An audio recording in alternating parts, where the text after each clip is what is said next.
Let us factorize the following sum. We have 18x squared minus 5x minus 2. From the structure, we can see that this is a trinomial because of this x squared, then the x, and then we've got a constant. So this is the general structure for a trinomial. Now, when we are wanting to find out the pairs, we can do something called the T1C table. So that's basically where you're going to look at the coefficients of the term 1 as well as the constant. So for the term 1, it's 18. Different pairs that can bring us to 18 would be 1 multiplied by 18, 2 multiplied by 9, or 3 multiplied by 6, right? If you multiply all of these pairs, we get back to 18. And then for the constant, which is this guy over here, we've got 2. So the pairs would be 1 multiplied by 2. Now, clearly you can see that the coefficient of the first term, the coefficient of x squared, is not 1.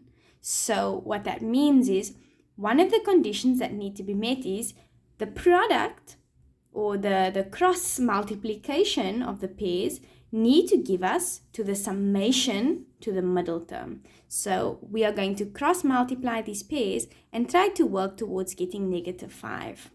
So suppose we look at the pair 2 multiplied by 2 and 1 multiplied by 9, like that.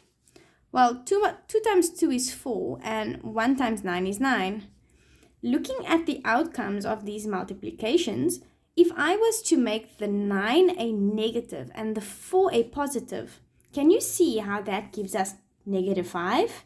Because minus 9 plus 4 is minus 5.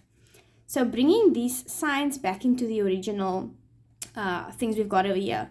So we got negative 9 by saying 9 times 1. So the negative must go here. And 2 times 2 is what gave us this 4. So the plus must go over here. And how we are going to express it in the brackets is by looking at it horizontally. So the answer to this would be 2x minus 1. So the first bracket is 2x minus 1.